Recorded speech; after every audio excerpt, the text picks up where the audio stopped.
Bonjour à tous mes chapeliers fous, c'est Yellow.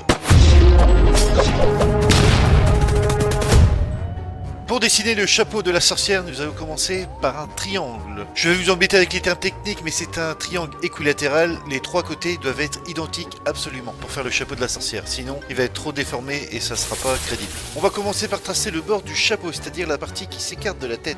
Pour ça, on se repère au triangle qu'on vient de dessiner.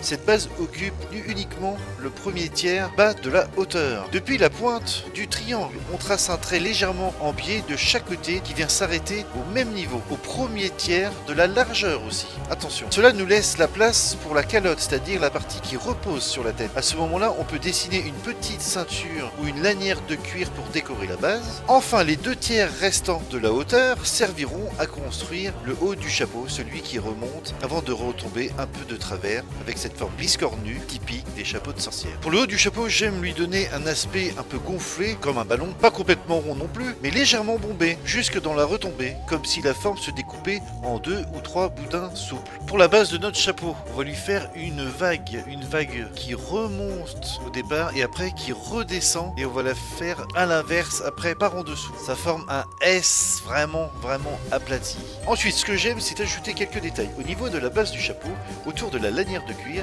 j'aime quand ça donne un aspect de ceinture. Pour ça, je vais dessiner la boucle. Alors, c'est tout simple, un carré qui entoure la lanière, puis un autre carré plus grand qui encadre le premier. Ensuite, on vient arrondir légèrement les angles pour adoucir la forme et casser le côté trop anguleux. Et voilà, le tour est joué. J'ajoute l'ardillon, le petit morceau de fer qui vient refermer la boucle et maintenir la lanière. Et là, un simple petit rectangle et le tour est joué. J'arrondis les extérieurs, je donne un petit peu de volume, de la forme. J'affine les arrondis, je dessine quelques plis en même temps, puis je repasse un peu partout pour affiner mes traits. Au niveau des bords du chapeau, on va casser ces traits droits qui ne sont pas très jolis en leur donnant une légère courbe vers le bas pour que ça soit plus agréable, plus réaliste. En bout de chapeau, j'évite les pointes cassantes pour garder certaine épaisseur au chapeau, donc j'arrondis légèrement. J'affine encore un peu les arrondis, je travaille les formes et en bas du chapeau, j'ajoute un petit point d'usure comme si le chapeau avait subi les années et les voyages. Et voilà, notre chapeau de sorcière est bientôt prêt à être ancré. Et c'est la phase finale maintenant de notre tracé.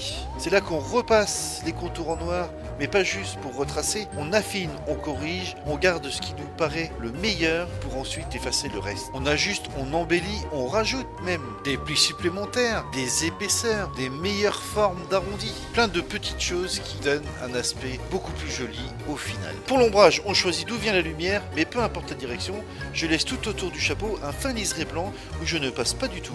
Même si la lumière principale vient d'un côté, elle rebondit sur l'environnement et vient éclairer légèrement l'autre bord.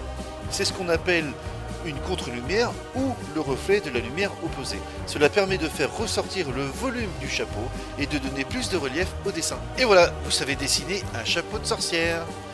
Je vous souhaite de bons dessins et à très bientôt. Ah ouais, si vous voulez apprendre à dessiner des moufles, des pantoufles, des bonnets, des écharpes, des manteaux, des doudounes, bref, tout ce qui peut vous tenir chaud cet hiver, dites-le moi dans les commentaires et surtout abonnez-vous, je le ferai.